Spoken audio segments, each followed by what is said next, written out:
Dans l'avant-dernière vidéo, j'ai comparé YouTube au nouveau Far West. Et là, il y a une personne qui m'a mis un commentaire qui m'a dit « Ouais, j'arrive bientôt au Far West !»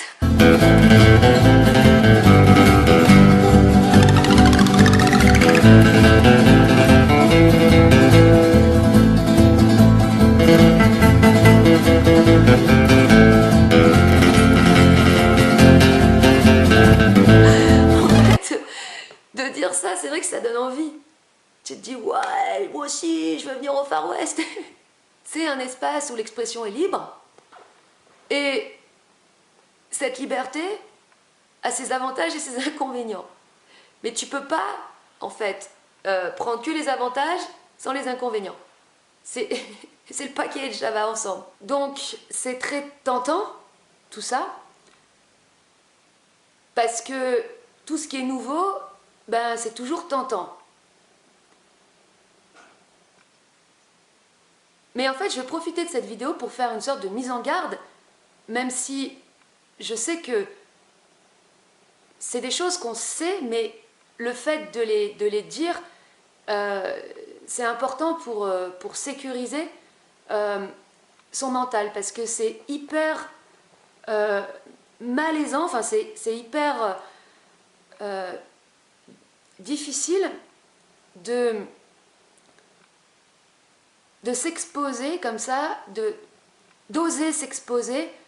C'est vraiment flippant, surtout si tu le fais réellement, c'est-à-dire si tu t'exposes tel que tu es, que tu t'exprimes depuis ton être.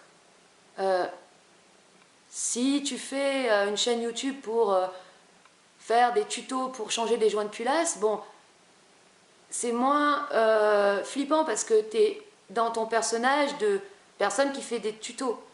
Mais quand tu veux te montrer toi-même dans ton être, donc dans ta nudité, c'est beaucoup plus vertigineux. Et ce qui est génial, et ce dont je vais parler là dans la vidéo, c'est que au travers de ce support et de cette technologie et de cet outil de communication, tu vas pouvoir échanger avec des gens très différents et avoir des échanges hyper enrichissants parce que hyper profonds. Sur la base de la sincérité, tu peux avoir des échanges vraiment très porteurs en fait, qui, moi, m'ont permis de développer une grande confiance en moi. Et en même temps, tu vas avoir l'inverse. C'est-à-dire que il y a des personnes qui vont venir échanger avec toi parce qu'il y a un programme en elles qui s'est activé. Par exemple, il y a le programme du fan. Parce que quand quelqu'un fait quelque chose que les autres n'osent pas, eh bien forcément, il y en a qui vont être fans, qui vont te porter une sorte d'admiration. Et ça, c'est gênant parce que ça empêche d'avoir un réel échange. Et tu vas avoir aussi, donc, le programme fan qui peut s'activer. Mais tu vas avoir aussi le programme troll. Parce qu'il y a des gens, dès qu'ils sont sur Internet, dès qu'ils sont sur un programme tel que YouTube, ils sont dans leur mode troll. Troll, troll, troll. Et ils ne peuvent pas faire autre chose que troller. Donc, ça fait partie du jeu. Parce que ça reste un jeu. C'est comme si tu rentrais dans une sorte de programme ou de jeu vidéo. Sauf que tu y vas vraiment. Enfin,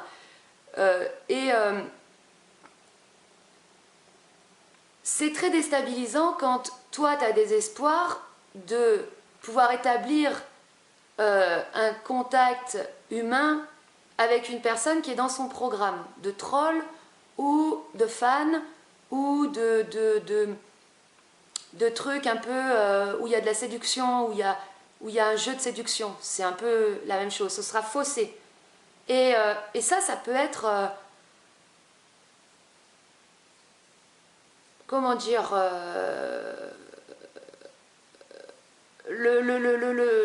ça peut générer des prises de tête inutiles. Donc, en fait, c'est important d'être bien à l'écoute au niveau du ressenti pour détecter si tu as un échange sincère, réel, qui va être enrichissant pour toi, ou à l'inverse, tu es face à une situation où il y a une personne qui fait un transfert ou qui active un mode. Parce qu'une fois que le mode il est activé, le mode fan ou le mode séduction ou le mode troll, et que tu t'embarques là-dedans avec la personne, enfin tu t'embarques à dialoguer avec cette personne, ça va renforcer son programme, son mode, et en fait ça va aller nulle part. Ça va aller nulle part. Et le mode fan, le mode troll, en fait c'est des modes qui s'alternent, c'est-à-dire qu'il y a une personne qui peut un jour être troll, le lendemain t'admirer. Et en fait ça va nulle part, c'est un peu comme dans les relations, quand il y a dans les relations intimes, quand il y a une personne qui ne sait pas ce qu'elle veut, loupiote.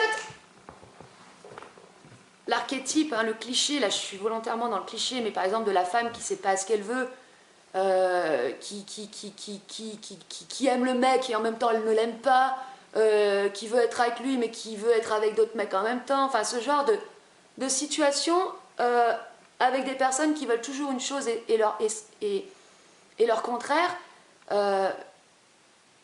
D'ailleurs c'est la réalité du personnage en fait, du personnage en tant que tel. Il veut toujours une chose et son contraire, ou il dit toujours une chose et son contraire. Après, dans l'absolu, on ne peut pas être complètement logique tout le temps non plus, parce que moi, par exemple, j'aime bien des fois poser des règles et les enfreindre. Mais quand tu es OK avec tes contradictions, ça va. C'est quand tu n'es pas OK, quand le conflit n'est pas résolu.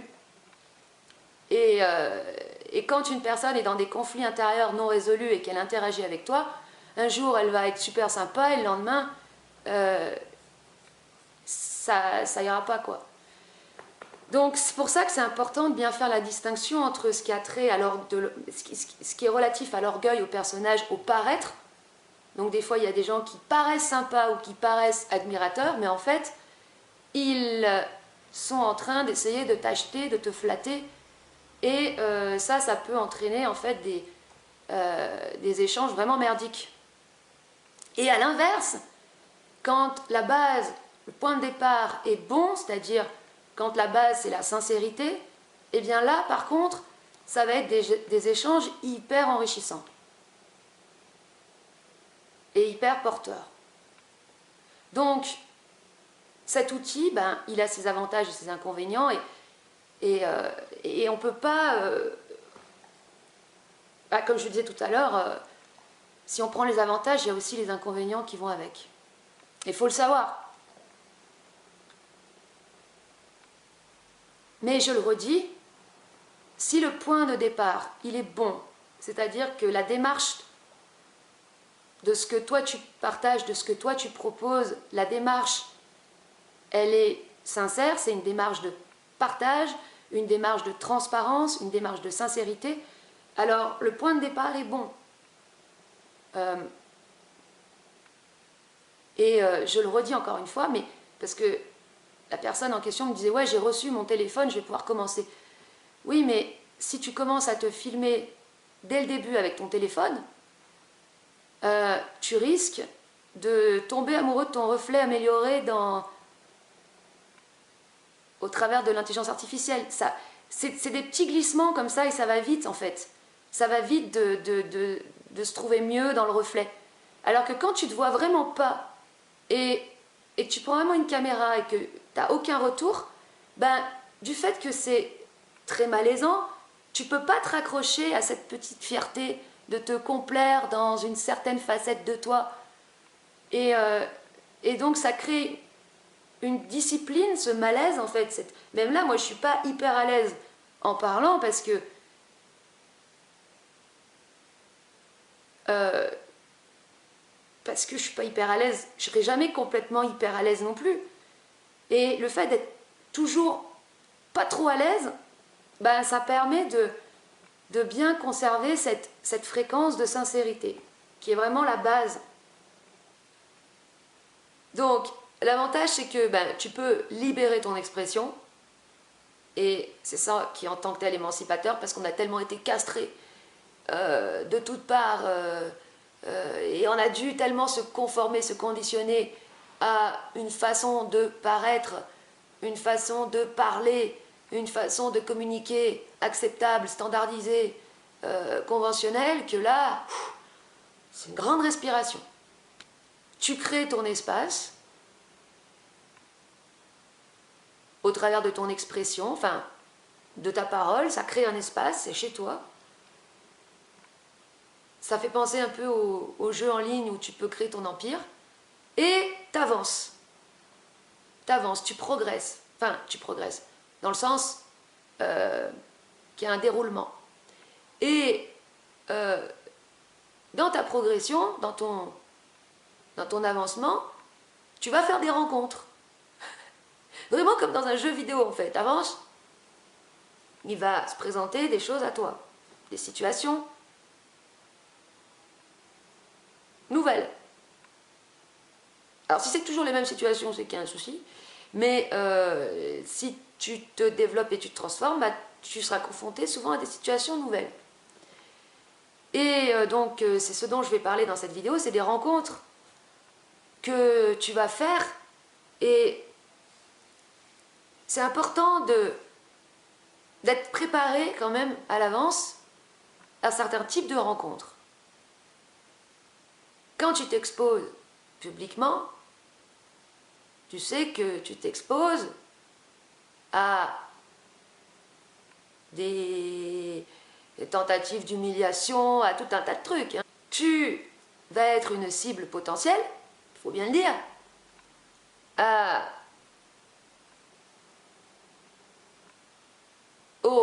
aux trolls. C'est comme ça que ça s'appelle sur Internet. Les personnes qui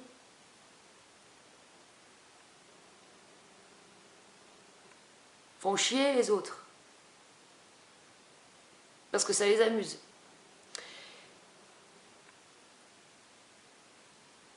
Dans la vidéo, je vais parler des bons trolls et des mauvais trolls. Donc c'est une connerie en tant que telle, parce que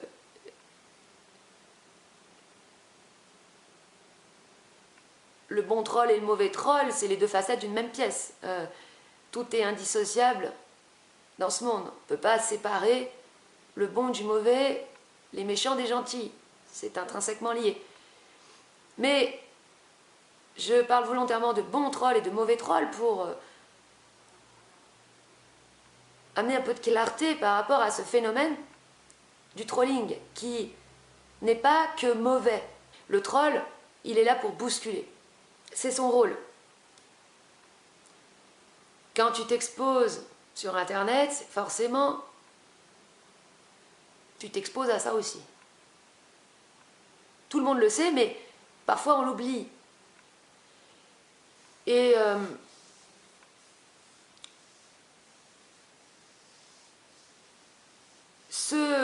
ces bousculements ont leur fonction. J'avais connu un troll comme ça, il avait pris ma photo, il l'avait tagué, il avait rajouté des trucs par-dessus. Comme les gamins quand ils font des caricatures sur les affiches de publicité, choses comme ça. Ça aussi c'est du trolling, le tag, le graffiti. Et si tu interdis complètement ça, ben, on ne peut plus se bousculer les uns les autres. Et en fait, dans un processus d'individualisation, enfin moi, dans mon processus d'individualisation, certains trolls ont eu leur fonction, ont eu leur intérêt, m'ont permis, moi, de me décoincer, me dérigidifier, me détendre. Même si, bah oui, quand il y a eu des personnes qui m'ont rentré dedans, je me suis parfois mise en colère. Et donc je vais en parler juste après, donc là il y aura des répétitions, hein. Mais c'est comment dire, ces bousculades, elles m'ont permis d'apprendre à différencier ce qui était de l'ordre du transfert de ce qui était de l'ordre du bousculement et de la critique constructive. Parce que c'est pas la même chose, même si les deux, ben, c'est une forme de trolling. Le transfert, c'est quand une personne prend sa souffrance ou son paquet de merde et te le balance sur la gueule pour montrer aux autres, regardez, cette personne est sale. Alors que c'est lui qui a fait un transfert. Donc, en fait, ce que j'ai pas dit dans la vidéo, c'est que tu as d'un côté les trolls pervers qui cherchent à humilier en prenant leur souffrance qui leur fait si honte, en la balançant au visage de quelqu'un en disant regardez. Et d'un autre côté, tu as les trolls gentils, les gentils trolls, qui, eux, ont de l'affection pour toi, parce que les trolls pervers, ils sont dans la jalousie. Voilà. L'envie, la jalousie, la frustration. Et les gentils trolls, bon, c'est très simplifié et ça ne se résume pas vraiment forcément à ça, mais quand même. Les gentils trolls, eux, ils t'aiment, ils ont de l'affection pour toi et ils veulent juste te faire chier pour te bousculer un peu. Voilà. Mais ils comprendront très rapidement quand tu leur dis non, je ne veux plus parler avec toi. Ils vont comprendre. Ils ne vont pas te faire chier plus longtemps que ça. Ils vont juste venir pour te bousculer un peu. Tu leur dis non, ils font d'accord. Et j'ai pu constater, en fait, il y a vraiment une différence entre les deux. Et que, ben, finalement, ceux qui étaient là pour me bousculer, ils m'avaient vachement apporté, justement. Parce qu'au tout début, j'étais hyper tendue, j'étais hyper guindée, quoi. J'avais besoin de me détendre, tout simplement. Et pour ça, bah, fallait qu'on me bouscule un peu, quoi. Donc, bah, par exemple, les gens qui bloquent les commentaires quand... les gens qui bloquent les commentaires, bon, c'est leur choix, hein, chacun fait comme il veut. Mais en fait, si tu bloques les commentaires, tu peux pas activer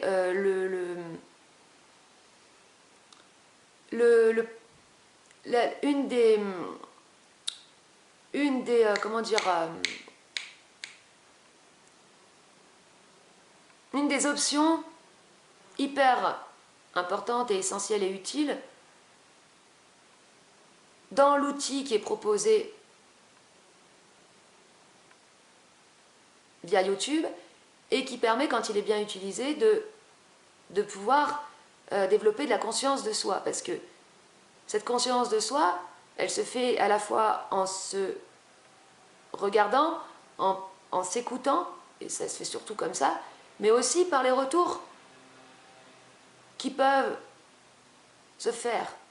Cette distinction entre les bons trolls et les mauvais trolls, elle peut se faire de cette manière aussi. Les bons trolls, c'est ceux qui restent bons enfants, c'est-à-dire c'est ceux qui restent, qui sont des enfants ou des gamins, qui ont un comportement de gamin. Un gamin, c'est taquin. Et c'est très bien. Quand il ne peut plus y avoir cet esprit taquin, là, cet esprit gamin taquin,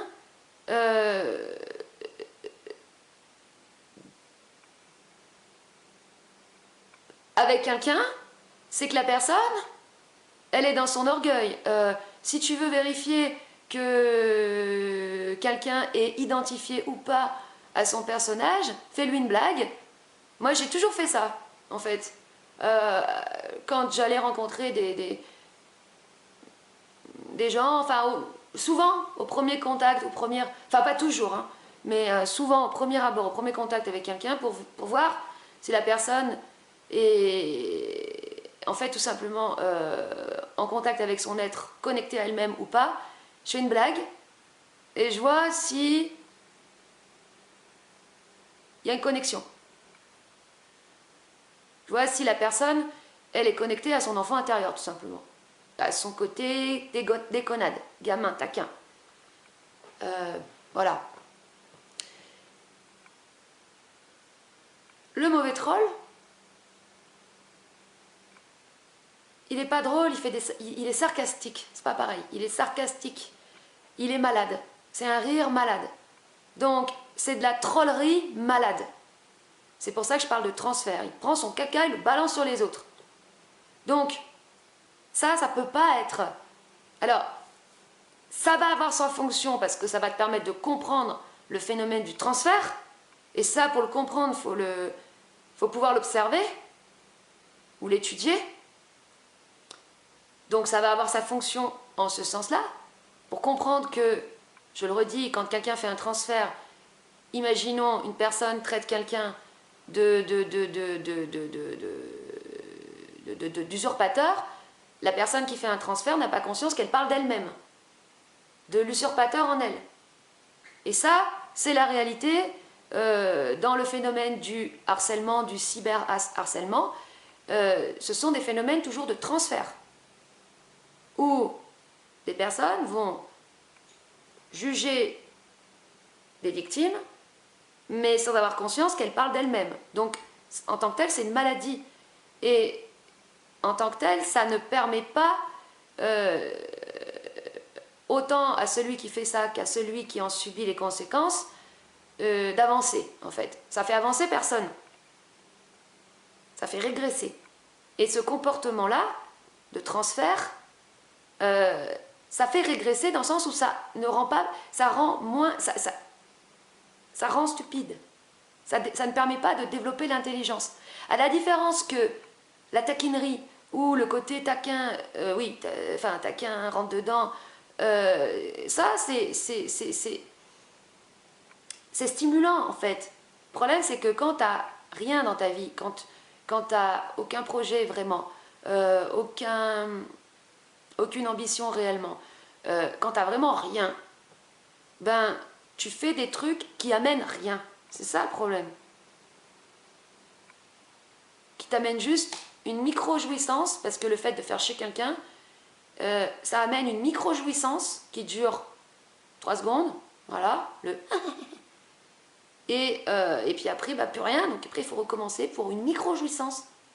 Et en plus, ça c'est vraiment un truc de comment on dit, ceux qui n'arrivent pas à jouir, là, les peines à jouir, là, je sais pas quoi, le truc de la personne qui n'arrive même pas réellement à jouir, parce que si tu jouis que 3 secondes, j'ai joui 3 secondes, t'as même pas vraiment joui en fait, donc c'est nul.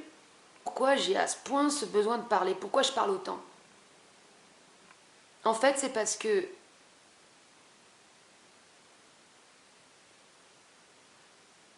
je suis contente de pouvoir exprimer simplement des choses qui étaient de l'ordre de la sensation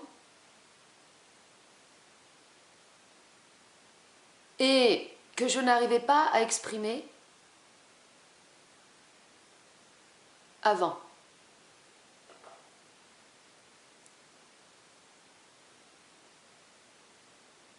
Quand j'étais adolescente, il y a eu une sorte de... J'ai vécu une sorte d'ouverture d'esprit d'un coup, comme ça, et j'ai vu des choses qui m'horrifiaient. Et donc après, j'ai dû refermer les yeux. Ce qui m'horrifiait, c'était la fausseté. Les sourires. Les sourires, l'hypocrisie dans le sourire. Et donc, en fait, je faisais du trolling parce que je prenais des photos de magazines avec des photos de femmes qui sourient. Et je faisais des graffitis dessus. Je voulais vomir le sourire.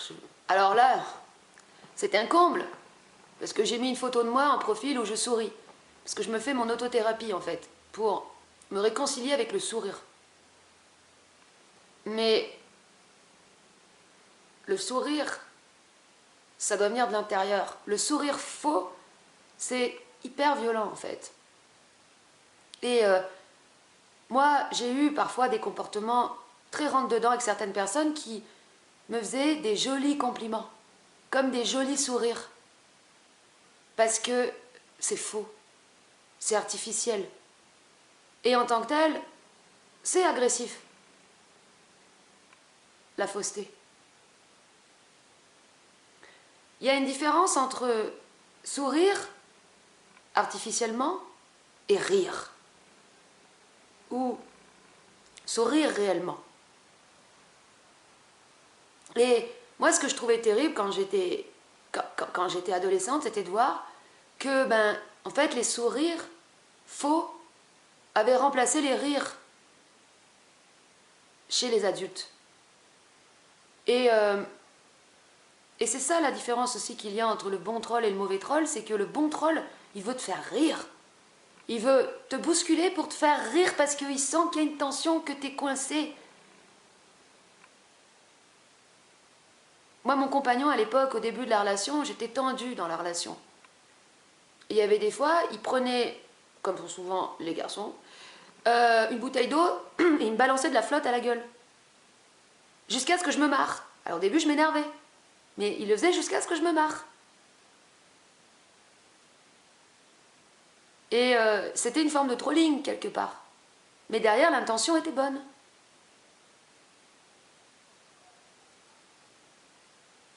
Alors que le mauvais troll, lui, il veut te nuire. Il veut te faire mal. Il veut que t'aies mal. Il veut que t'aies mal parce que lui, il a mal. Mais il veut pas le voir. Donc il veut pas être tout seul à avoir mal, donc il fait me faire mal aux autres. Mais c'est vraiment pas la même intention de base, même si dans la forme, des fois, tu peux être en colère contre quelqu'un qui te fait du trolling, mais que c'est du bon trolling parce que du coup, bah oui, t'es dans ta susceptibilité, t'es outré.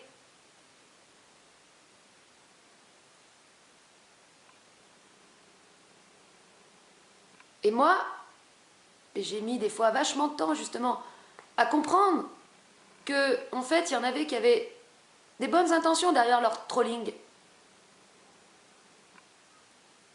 Mais bon, tant que tu sais pas vraiment à qui t'as affaire, bah, tu restes un peu sur tes gardes. Donc tu restes un peu en tension, tu as du mal à te lâcher. Et après, à mesure que tu développes ta sensibilité, tu peux sentir quand c'est sincère, quand c'est de la déconnade, quand c'est une intention de nuisance. Et ça, c'est terrible, mais tant que tu l'as pas un peu expérimenté, et ben tu peux pas bien faire la différence. Et aujourd'hui, comme personne n'ose rentrer dans l'art à personne, parce que le culte de l'artifice, du paraître, c'est un culte aux apparences donc, et à des personnages standardisés, tout polis dans la forme. L'autre fois, je tombais sur un micro-extrait, là, des trucs, tu vois, là, des shorts, où tu avais un coach qui expliquait comment répondre à une personne qui est trop insistante avec toi. Il disait, il faut répondre avec fermeté, puis faire un petit sourire, tu vois, comme ça, tu vois. Genre, il donnait le pire conseil qui soit, en fait. Beaucoup de personnes réalisent, mais j'ai perdu mon rire. Parce que, à force de porter un masque, en fait, comme les personnes qui font de la chirurgie esthétique, il n'y a plus d'expression, il n'y a plus que des sourires. Le sourire figé. Il n'y a plus de va-et-vient, de connexion entre l'intérieur et l'extérieur. Et c'est ça l'expression en tant que telle. Intérieur, extérieur. Il n'y a plus que l'extérieur. Et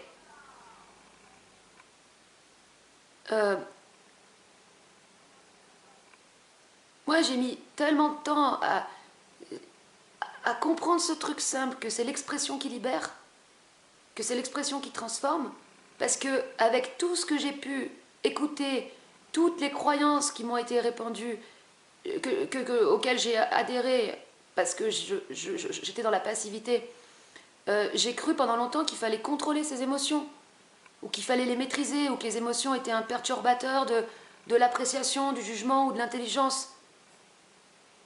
Alors que une émotion,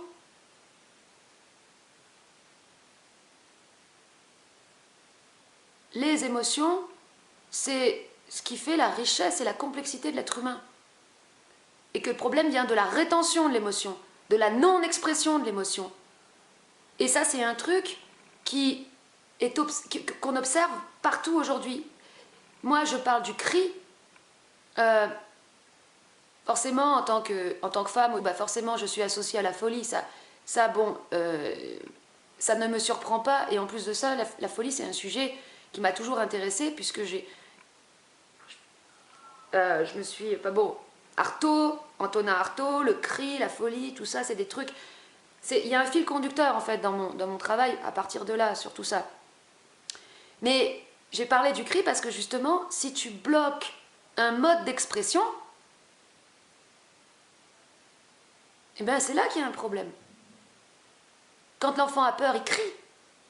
Et c'est le fait que, quand on ait peur, on ne puisse pas crier. Alors certes, tu ne vas pas crier pour faire peur à tout le monde, mais juste le fait, je vais vous donner un exemple. Le soir, vous avez une légère inquiétude qui arrive.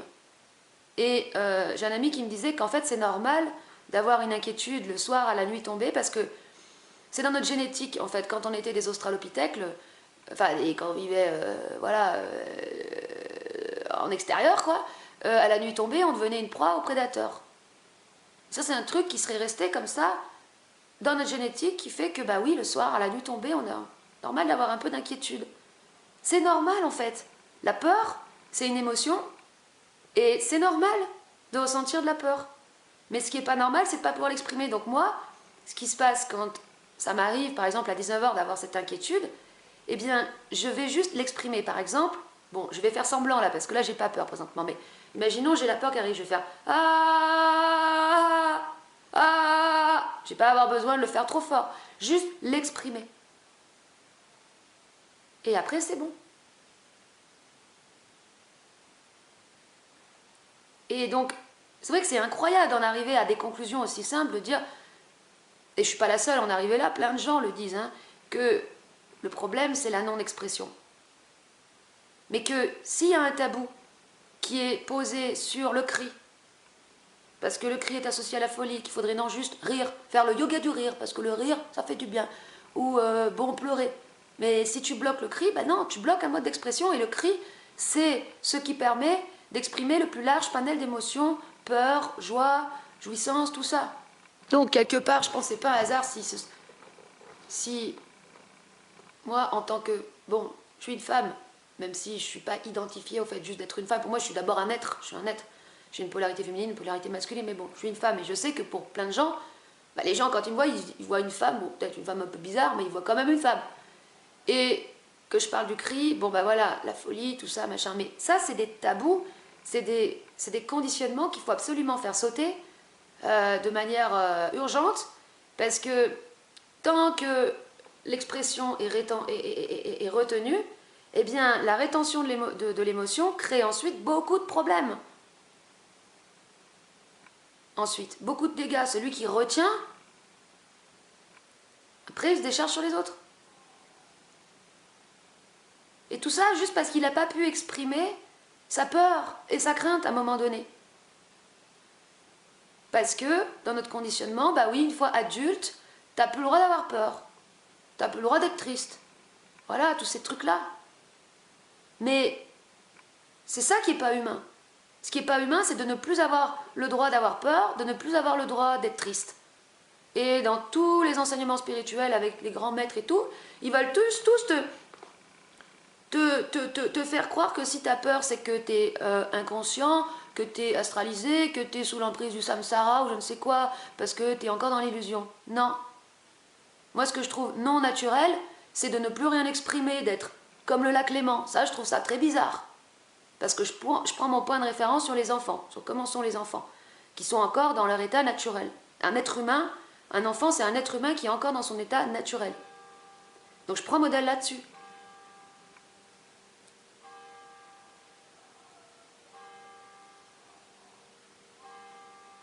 Voilà.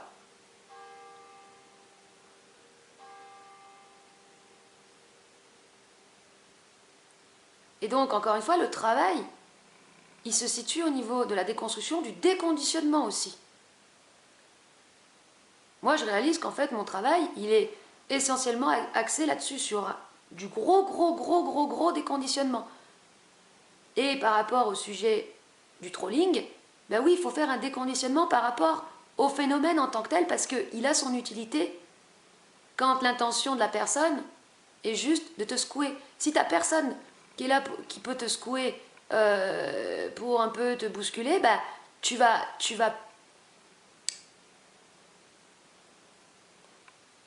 entretenir des mécanismes aussi.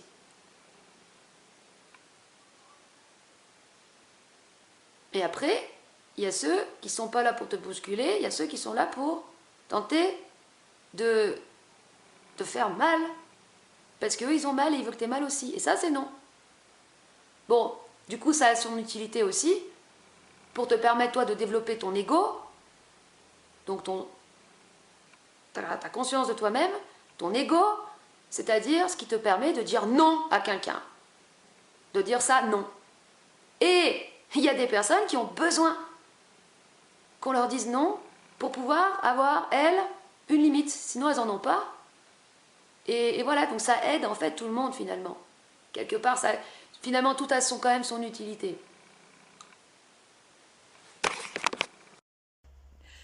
C'est la 3e vidéo que je fais avec mon téléphone.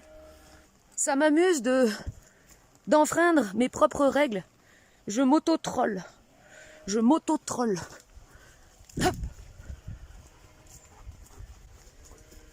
Dans cette vidéo, je vais parler du phénomène du trolling.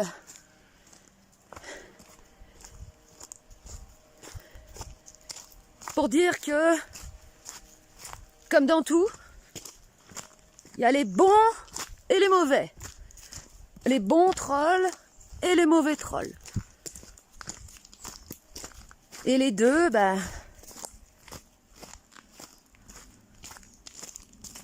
aussi terrible et cruel et vache qu'est la vie, sont indissociables. Et l'un n'existe pas sans l'autre. S'il n'y avait pas des méchants, il ne pourrait pas y avoir des gentils. Ah, bah oui, hein. Mais avant de parler de ça, je vais parler justement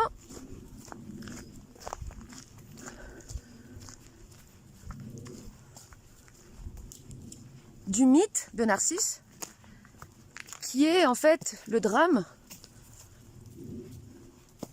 la tragédie vécue au niveau sociétal. Je peux pas m'empêcher de dire ce mot comme ça. Sociétal. Au niveau sociétal et mondial. Donc, Narcisse, c'est l'histoire d'un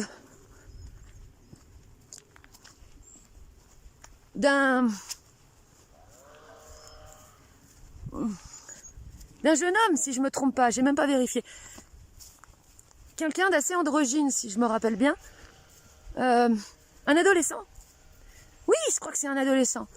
Qui est en pleine construction identitaire. Donc, la construction identitaire, c'est la construction du personnage. Ça se développe à l'adolescence. Tout le monde passe par là. On se crée tous un personnage à l'adolescence qui va ensuite déterminer notre place dans la société, notre étiquette en tant que Playmobil.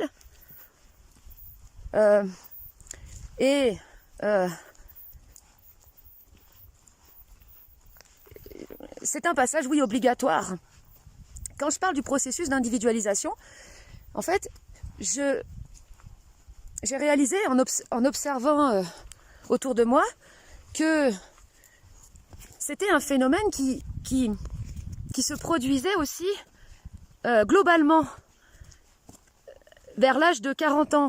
En fait, le processus d'individualisation, c'est ce qui est appelé la crise de la quarantaine. En fait, moi, j'ai commencé à faire ma crise de la quarantaine vers 33 ans, l'âge du Christ. Ouais, j'avais envie que ce soit raccord un peu, voilà, j'ai pas fait gaffe. Mais il y en a qui le vivent plus vers 50 ans, ça dépend. Mais Mais en fait, c'est ça, j'ai réalisé. Donc, le processus d'individualisation, c'est une crise justement de désidentification vis-à-vis de l'identité fictive du personnage. Donc, c'est vécu souvent comme une dépression. C'est vraiment une dépression, une perte de sens. Et le vide qui te saute à la gueule, quoi.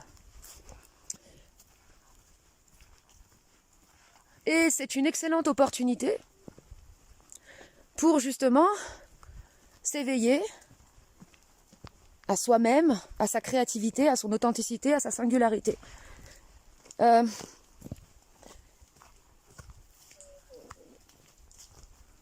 Moi, j'ai eu ma grand-mère, en fait,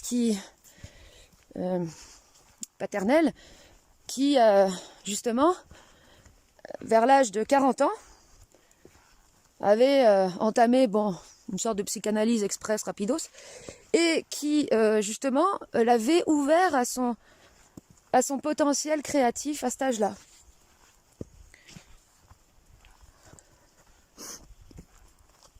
Donc ça, c'est intéressant. Et justement, de pouvoir mettre, encore une fois, une forme là-dessus, ça permet de structurer, de cadrer ce phénomène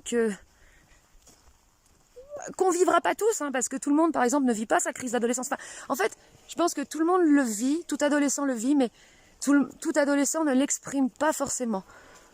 Voilà. De toute façon, l'humain,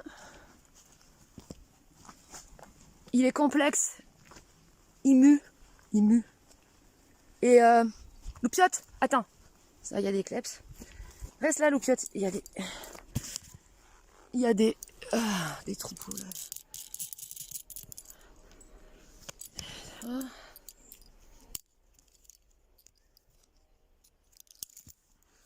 Attends, Loupiote, tu repasses, s'il te plaît, là, putain, je fais une vidéo.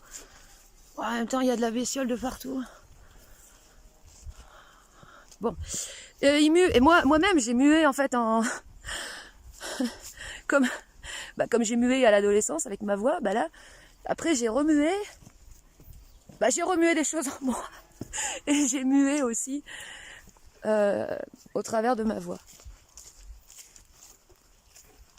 Tu changes de voix, tu changes de direction aussi, tu changes de chemin, et bon, bref. Ah non, il y a les Youski.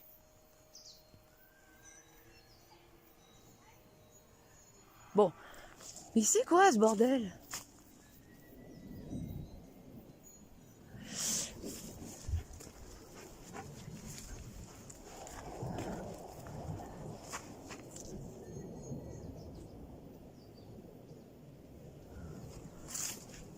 Ouais, non, parce que les Youski, ils sont nombreux là, puis après c'est la merde parce que... Disons que Loupiote est très attiré par les Youski, j'ai remarqué. Et alors pour la contenir, quand il y a des Youski, c'est l'horreur. Merde, putain, de quoi je parlais? Processus, machin. Putain, j'ai tellement de trucs à parler. Oui, le mythe de Narcisse. Donc, l'adolescent, voilà, il va se construire son personnage. Et puis, il va se contempler dans son reflet et il va préférer son reflet à sa réelle nature. Et aujourd'hui, quand je parle de drame, de tragédie, parce que l'omniprésence de la technologie, des téléphones et tout ça, crée une amplification de ce phénomène d'adoration du reflet. Et les adolescents, se laissent, pas que les adolescents, hein, parce que même les adultes, les jeunes adultes aussi, se laissent engloutir par leur monde, leur réalité fictive artificielle miroir, améliorée. Et c'est terrible parce que tous ces réseaux sociaux, tous ces espaces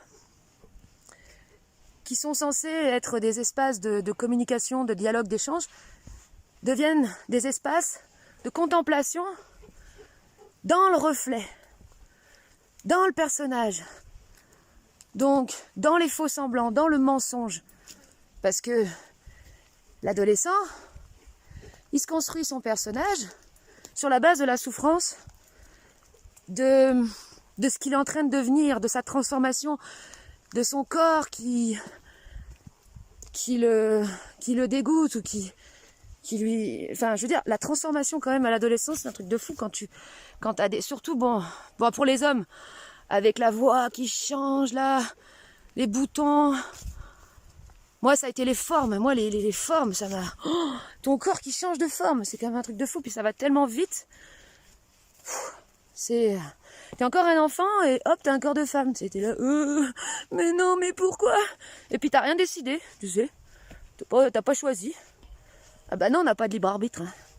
Depuis que l'arbitre, il est aux chiottes. Bon, allez. Donc, sur la base de cette honte... pas toujours, conscientisé. Hein. L'adolescence crée son personnage pour ressembler aux autres, pour être accepté des autres. Et il va devenir très cruel envers tous ceux qui ne seront pas tous ceux qui sortiront du lot. Donc, le phénomène du harcèlement, parce que je vais parler du trolling et du cyberharcèlement, il est produit par donc des personnes planquées derrière leur personnage et leur masque, qui cherchent à des victimes pour décharger leur frustration, leur honte, leur jalousie et leur mépris d'elles-mêmes. Et aujourd'hui, vraiment, ce monde-là, ce monde d'artifice, ce monde de reflets, ce monde de personnages, est un monde absolument terrible, terrible, et absolument terrible. Il y a aujourd'hui un phénomène tout à fait nouveau et inédit, c'est le cas d'adolescents qui se suicident parce qu'ils sont victimes de cyberharcèlement. C'est un truc, voilà, qui révèle en fait la monstruosité, la cruauté qui se cache derrière l'artifice. Parce que pourquoi le cyberharcèlement est beaucoup plus violent que le harcèlement tout court?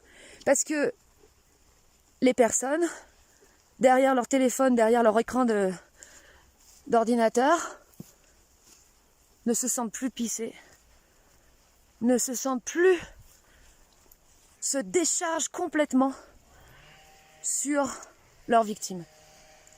Et c'est d'autant plus destructeur que c'est bien souvent silencieux et caché. Dans les cours de récréation, il y a beaucoup de choses qui ont changé depuis mon époque. Bon, bah moi, à mon époque, on n'avait pas de téléphone, bien sûr.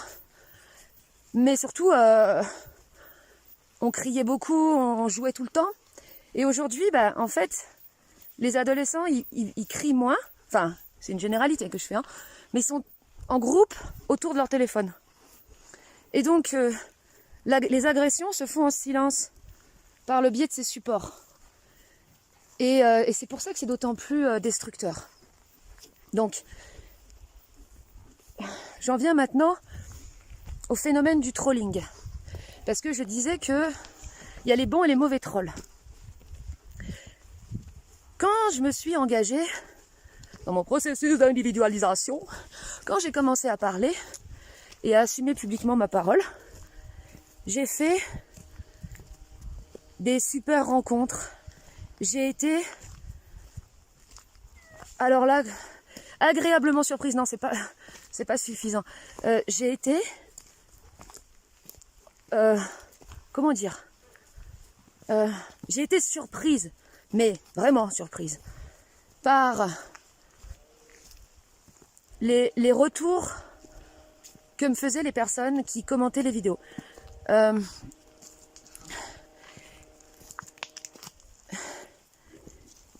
Déjà, j'ai été surprise par la diversité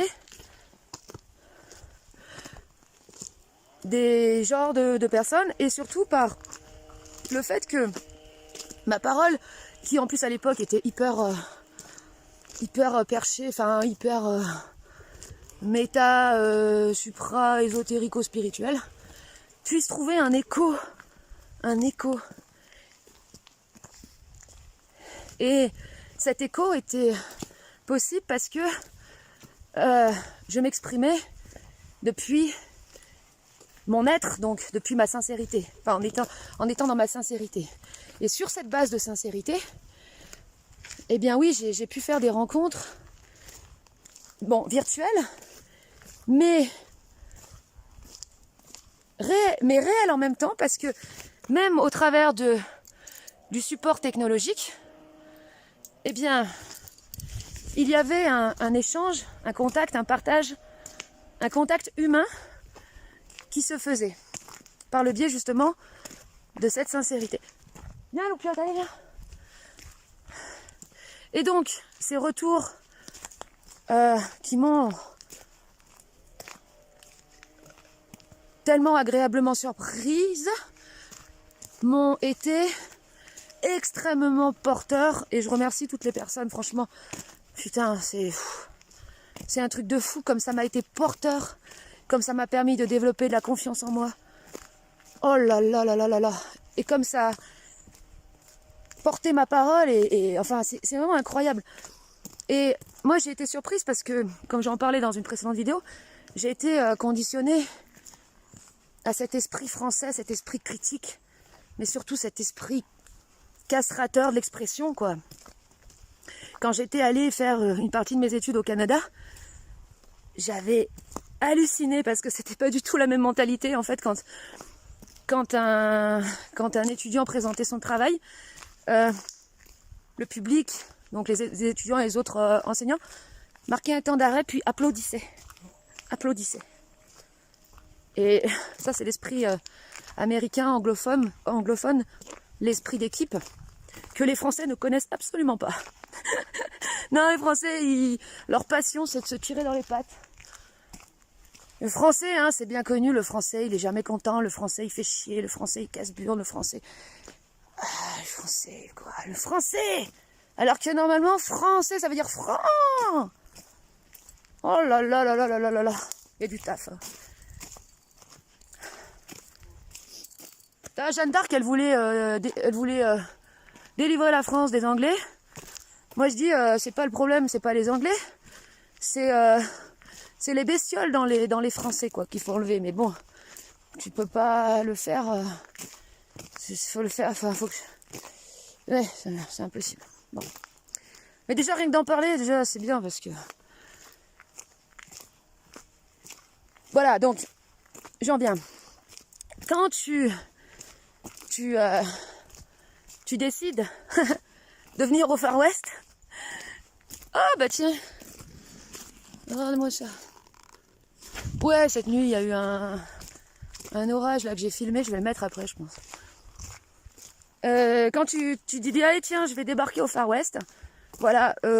Bon, moi j'y suis depuis 2 ans et demi, donc je vais faire quelques petites mises en garde aux nouveaux arrivants.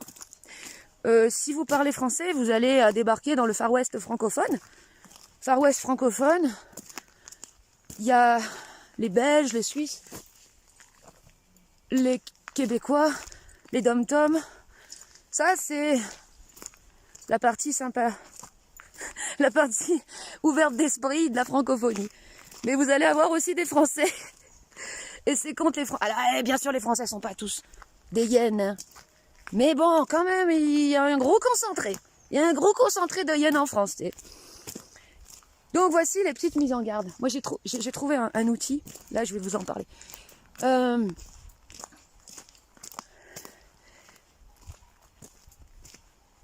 Vous allez certainement... Alors peut-être pas tout de suite. Alors si vous commencez à parler sincèrement, en transparence totale avec vous-même, vous risquez rien, dans le sens où vous allez d'abord dans un premier temps attirer à vous des gens dont votre parole crée un écho. Et comme ça crée un écho, bah, ces personnes-là vont vous répondre l'écho que vous avez créé, que votre parole a créé sur eux. Et ça, c'est absolument putain de génial.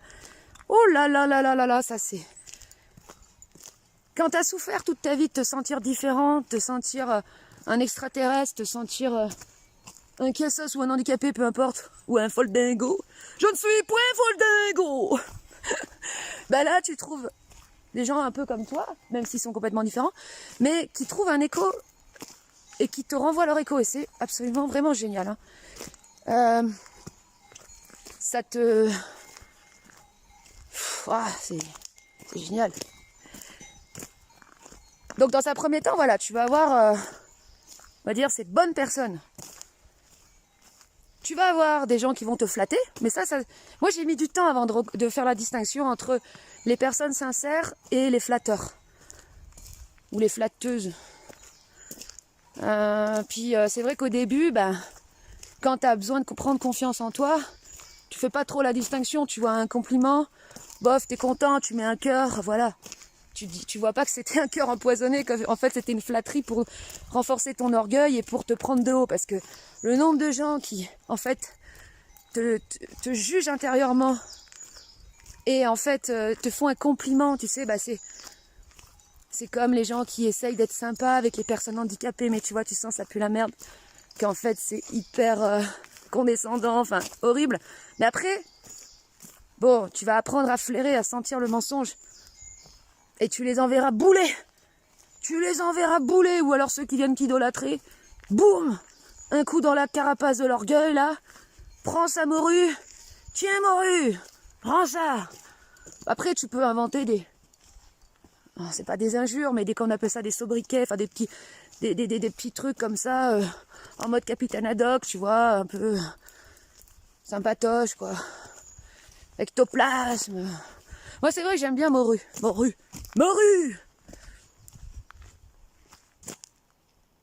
Sale con, c'est... Non mais sale con, c'est trop affectif. Sale con, ça c'est quand t'es... ça c'est quand t'es pote avec la personne, tu vois. Ça c'est hyper affectif. Sale con. Sale conne aussi, c'est mignon. Bon bah Loupiote, elle s'est barrée. Donc... Attends, j'en suis où, 21. Tac, tac, tac, tac, tac, tac, tac, tac, tac, tac, tac. Tchouk, tchouk, tchouk, tchouk. Tchouk.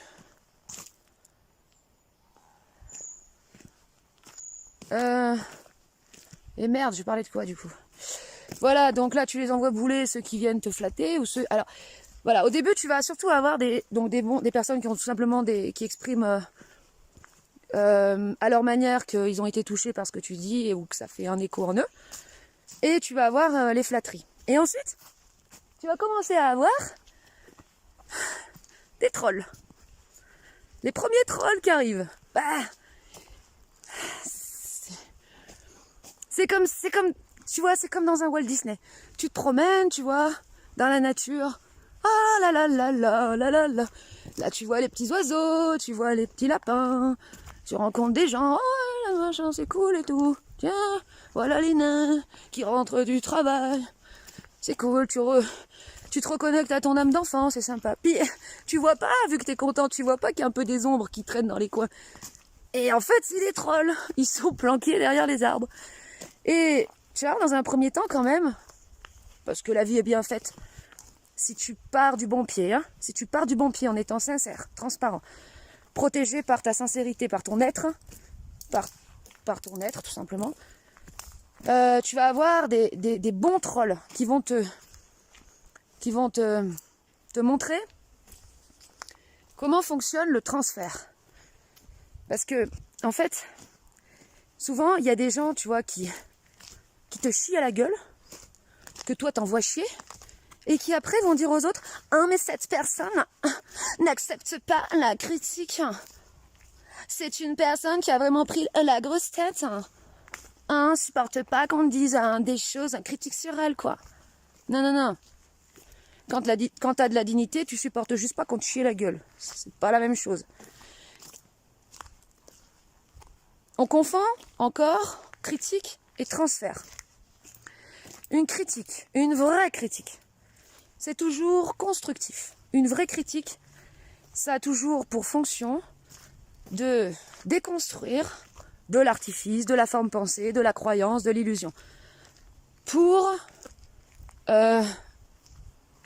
créer un contact avec l'être. Donc moi j'ai rencontré des bons trolls au début, c'est-à-dire des trolls qui sont venus me rentrer dans le lard de mon orgueil, de mes personnages. Parce que à mesure que je parlais, je retirais des couches,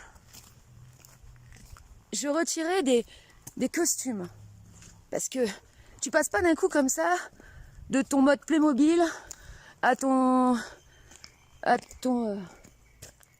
Putain, c'est ouf. C'est la galinette cendrée. Je connais rien en pierre. Ton être, quoi. Il y a des couches. Enfin, même si, à partir du moment où tu parles sincèrement, de toute façon, tu es avec ton être.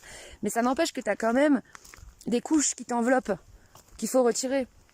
Et moi, quand je me revois dans le passé, mais de toute façon, ça c'est infini, hein, mais quand je me vois dans le passé, je vois des... Ça me fait bizarre parce que, à la fois, je vois que je parle depuis mon être, mais je vois les couches de personnages qui m'entourent.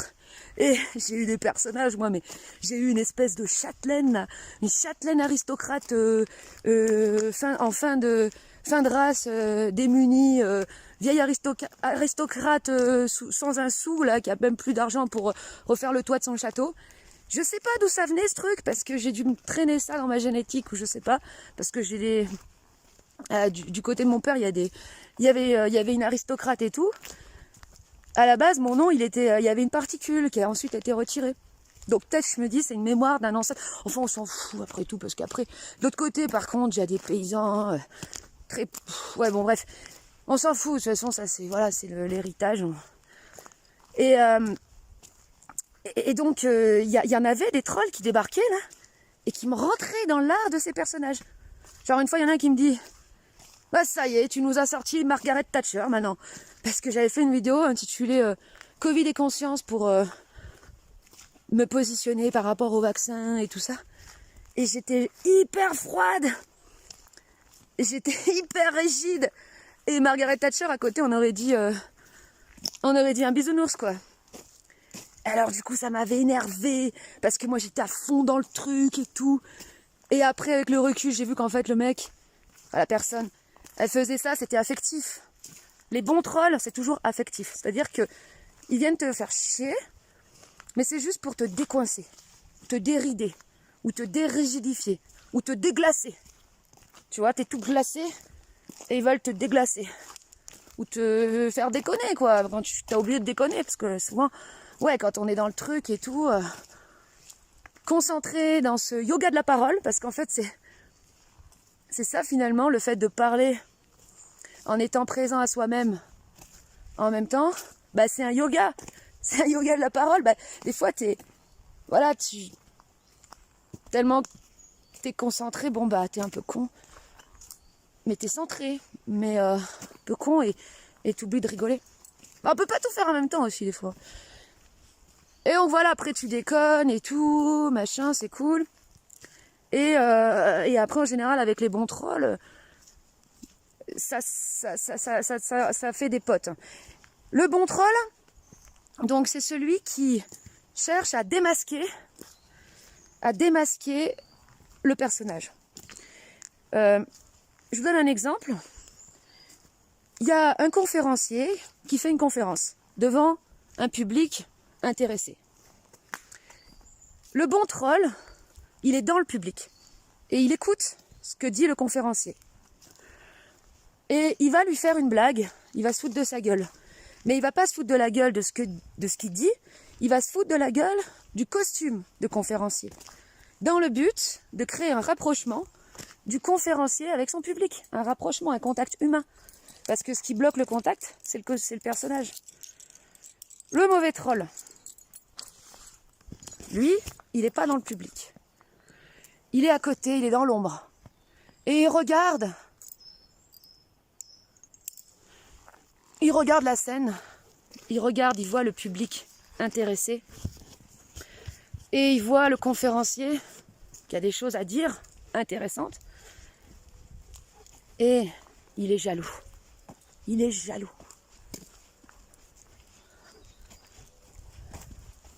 Je vais faire une petite pause parce que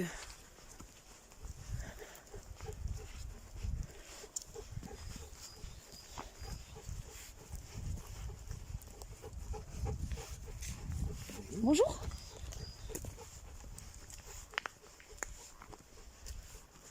C'est des gens avec qui je me suis clashée il y a 2 ans. Parce qu'ils ont peur des chiens. Du coup, je fais super gaffe, mais là, ça va. On a de mieux en mieux. Avant, ils me disaient même jamais bonjour. Maintenant, ils me disent bonjour. Ça va de mieux en mieux. Des fois, un bon clash, ça met du temps. Hein. Voilà.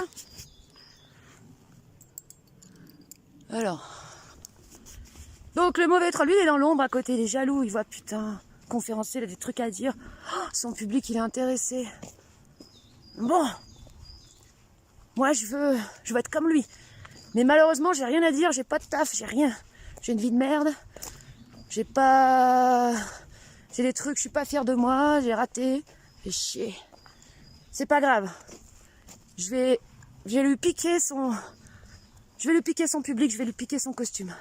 Donc là, lui, le mauvais troll, il va attaquer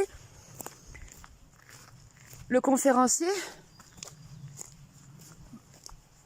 Non pas pour créer un contact humain, mais pour tenter de lui nuire. Enfin, pas pour tenter de lui voler quelque chose, lui voler son public. Voilà. Lui voler...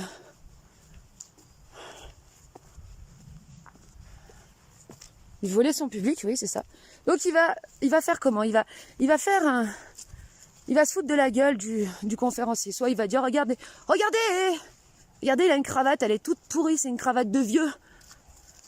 Et dans le public, il pouvait y avoir plein de gens très intéressés, mais il y avait peut-être quelques frustrés, quelques hyènes, qui, du fait que il y a le mauvais troll qui fait une blague comme ça, ont envie de rigoler. Genre, c'est vrai, il a une cravate de vieux, regarde-moi ça, ce vieux.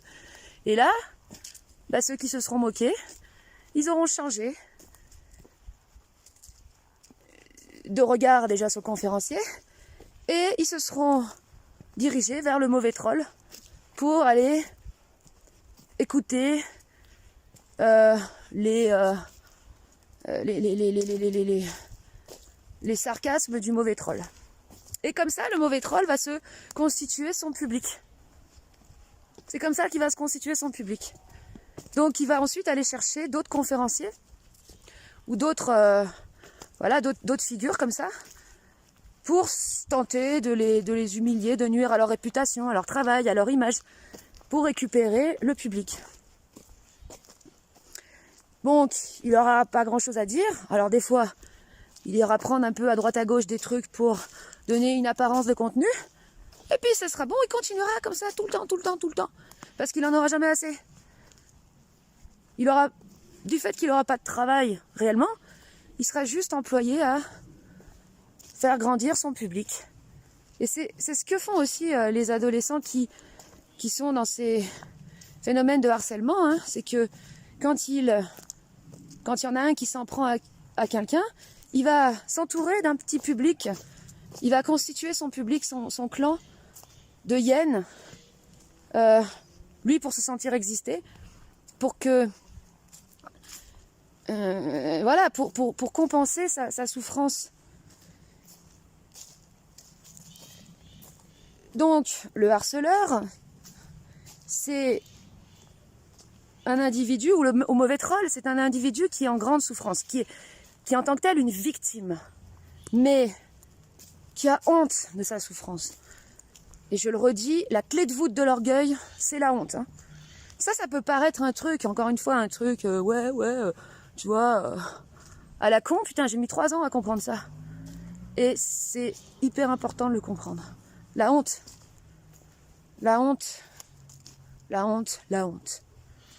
Sur la honte que reposent tous ces mécanismes de transfert, de harcèlement. Donc le transfert, c'est que la personne prend sa souffrance et la décharge sur les autres. Alors, pour le dire grossièrement, elle prend son paquet de merde qu'elle n'arrive pas à gérer, elle le balance à la gueule de quelqu'un, d'une victime, en général une personne un peu singulière ou qui sort du lot, pour être sûr que cette personne n'aura pas d'allié, qu'elle sera toute seule, lui balance son paquet de merde à la gueule et dit à tout le monde, regardez comme il ou elle est sale. Voilà. Mais ce qui se passe dans ce phénomène de transfert, ou de harcèlement, ou de jugement, c'est que ce dont n'a pas conscience le harceleur, ou le cyberharceleur, ou le mauvais troll, c'est que lorsqu'il juge sa victime,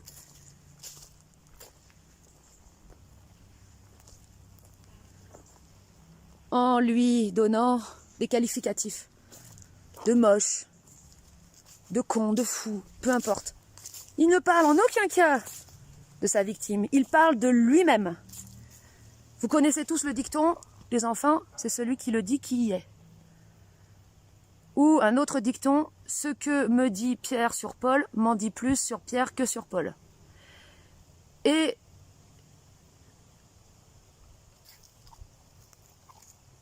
c'est absolument vrai. Celui qui est dans son orgueil, qui a une honte de lui-même, de sa vie, dès lors qu'il qualifie quelqu'un, il parle de lui-même. Donc, celui qui est dans son orgueil, qui dit d'une personne qu'elle est moche, il parle de sa mocheté. Celui qui est dans son orgueil, qui dit que tel personnage public est un usurpateur, il parle de son usurpateur en lui, de son usurpation, de son mensonge. De toute façon, l'orgueil, c'est que ça, c'est que du mensonge. Bon, vous avez compris, hein, à chaque fois, c'est comme ça. Donc, je dis ça parce que j'avais observé un phénomène comme ça qui m'avait posé question sur YouTube, justement, où il y avait un YouTuber assez connu, très suivi, qui tentait de démystifier, ou plutôt de démasquer l'imposture d'un autre personnage public très connu même, en fait plus connu que lui. Donc clairement, le mec était jaloux, hein, parce qu'en plus, le personnage public en question, un personnage qui a du charisme, du bagou, et qui est assez beau gosse. Ah bah oui, mais bon, de toute façon, c'est de ce niveau-là en général, hein, c'est un truc comme ça, voilà. Donc, le youtubeur qui voulait le démasquer avait, lui, vraiment travaillé son sujet. Hein, pour le coup, alors, il avait plein d'arguments, plein d'éléments qui tentaient de prouver que le mec était un imposteur, qu'il avait truqué son CV, nanana. Il est où le problème? Est-ce que le problème,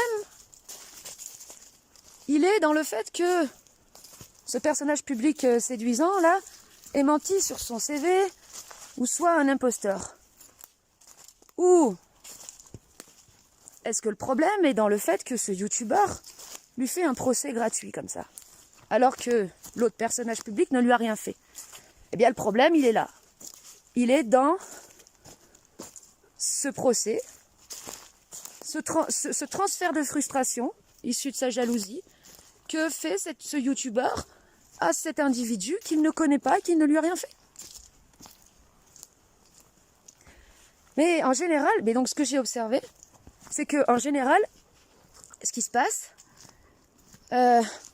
c'est que la personne touchée, eh bien, qui est victime en fait d'une tentative de nuisance à sa réputation, eh bien, plutôt que de mettre en lumière ce mécanisme de transfert, eh bien, va entrer dans un système de justification. Donc, il va se justifier, il va dire non, je ne suis pas un imposteur, j'ai bien fait mes études, j'ai bien fait tout ceci, tout cela. Donc, dans sa justification, il va donner raison à l'action merdique, parce que là, il n'y a pas d'autre mot, de son, de celui qui cherche à lui nuire. Un autre exemple. Parce que c'est important tout ça, parce que c'est le système, c'est le système de la perversion. Un autre exemple. Une nana, très belle,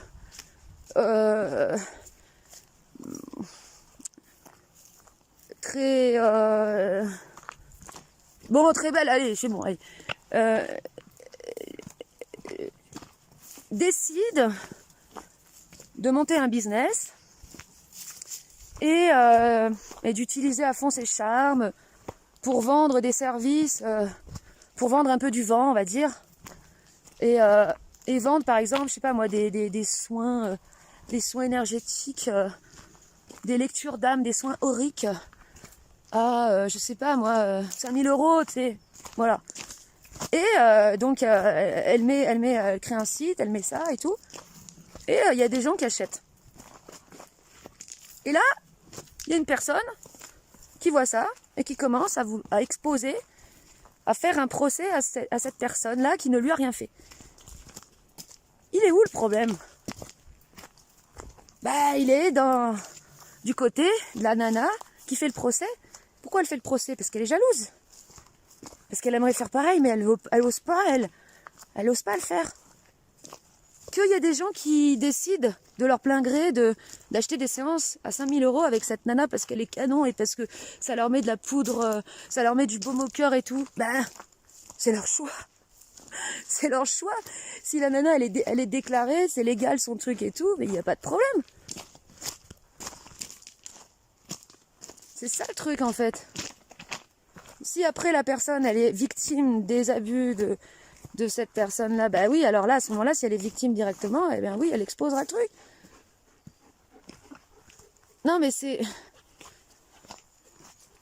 ça, en fait, c'est toutes ces subtilités, parce que, en fait, aussi, ce qui se passe quand tu débarques sur le Far West et que tu débarques au Far West et que tu commences à échanger avec les gens, et même des fois un peu en privé, à partir du moment où la personne, c'est elle qui vient vers toi, et qu'elle se permet de te dire que c'est toi qui as un problème, que tu es en train de l'instrumentaliser, alors que c'est elle qui vient vers toi, eh bien, si toi tu rentres dans une logique de justification, bah là t'es foutu. Il faut tout de suite faire quoi? Voilà, moi j'ai trouvé l'outil, l'arme fatale. Le carton marron. Le carton marron, alors, comme dans le foot. Alors, j'avais fait une vidéo où je disais contrer la bestiole de quelqu'un. Là, bon, c'est compliqué ce truc. Ça, c'est pour vraiment les gens, tes proches, enfin les gens avec qui vraiment tu as des contacts rapprochés. Parce que sinon, les inconnus et tout, ça sert à rien. Ça va vraiment servir à rien. Donc, comme en foot, tu as le carton rouge, le carton jaune. Moi, j'ai fait le carton marron, couleur caca, ouais, que j'ai intitulé transfert victimaire. Transfert victimaire, c'est donc la personne qui fait un transfert sur toi. Donc, elle va dans un premier temps te faire passer pour le méchant ou la méchante. C'est-à-dire que, dans son transfert, elle va te percevoir comme étant son bourreau, alors toi tu lui as rien fait, mais elle verra au travers de toi la mémoire de son bourreau, mais elle n'arrivera pas à le voir ça. Donc elle va faire son transfert de caca, et elle va chercher à inverser le truc pour te faire porter à sa place son paquet de merde. Donc là, pof, carton marron, transfert victimaire. Échange interrompu.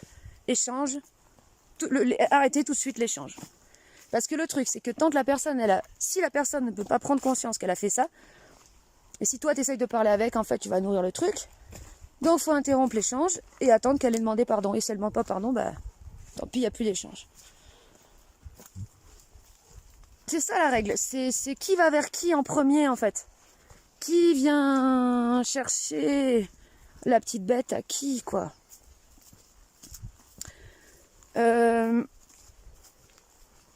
Donc bah voilà, j'ai tout... Il est quelle heure?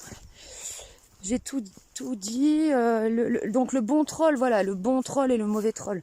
Pour résumer, le bon troll, il fait chier ton orgueil. Mais c'est affectif. Le mauvais troll, il est jaloux de toi. Il veut te prendre ton public, il veut te prendre ton travail, il veut te prendre des trucs. Parce que lui, il en a pas. Ou il lui en manque. Puis de toute façon, il lui en manquera toujours. Il n'en aura jamais assez. Il n'aura jamais assez de public. Il n'aura jamais assez de faux sujets à régurgiter. Et lui, par contre, il il n'est pas là pour retirer le masque, ni des gens. Il est là pour renforcer son masque. Il veut rester masqué. Il veut rester avec son masque. Comme dans le film L'homme au masque de fer. Quand il enlève son masque, c'est pas joli, hein. Donc il veut pas l'enlever parce qu'il veut pas qu'on voit les trucs pas jolis qu'il y a derrière.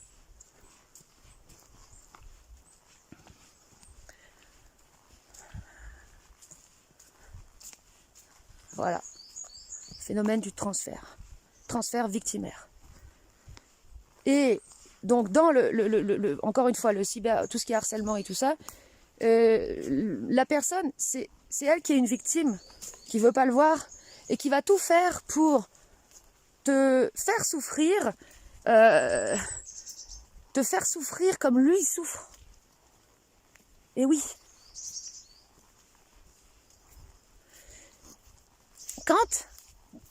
Bon, je fais des mises en garde, c'est par rapport aux gens qui vont débarquer au Far West. C'est important de savoir ça. Quand tu rencontres un bon troll, le bon troll, celui qui te rentre dans ton personnage, dans ton orgueil, c'est très perturbant. Hein. C'est très perturbant. Je dis pas que c'est... ça peut te mettre en colère. Hein. Oui, ça peut te mettre bien en colère. Ça peut bien te secouer. Mais justement, c'est du bon secouage. C'est du secouage de puce. C'est du secouage de costume.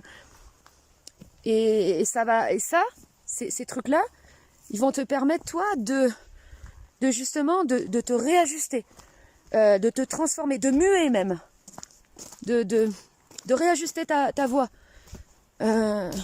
Donc voilà. Et moi, voilà, avec le temps, j'ai appris à bien différencier, même si, bien sûr, dans l'absolu, le mauvais troll peut toujours devenir quand même un bon troll, ou bien il peut à tout moment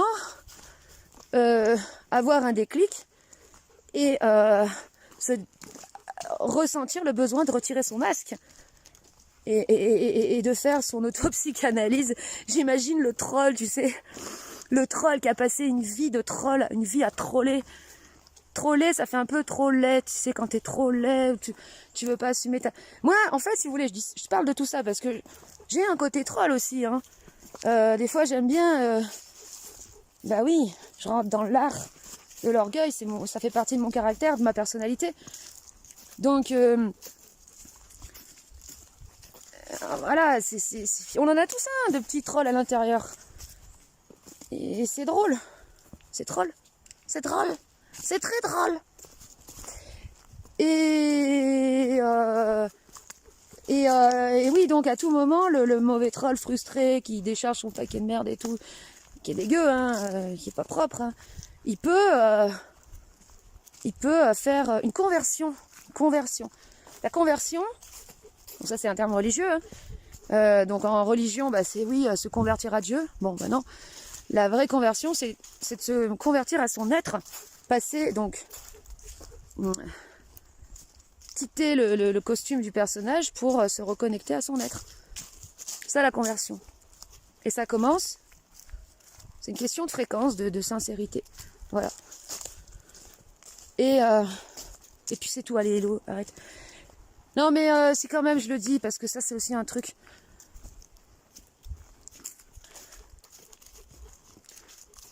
Une conclusion que j'ai déjà donnée, mais que je répète. Ça évitera tellement de prise de tête inutile. À partir du moment où tu parles sincèrement, tu actives un processus en toi. Tu actives un mouvement intérieur de transformation, de libération, d'émancipation. Et donc, c'est bon, en fait. Mais, encore une fois, le plus dur, c'est quand même c'est toujours ça, c'est le démarrage. C'est le démarrage. Cette activation de la parole. Voilà.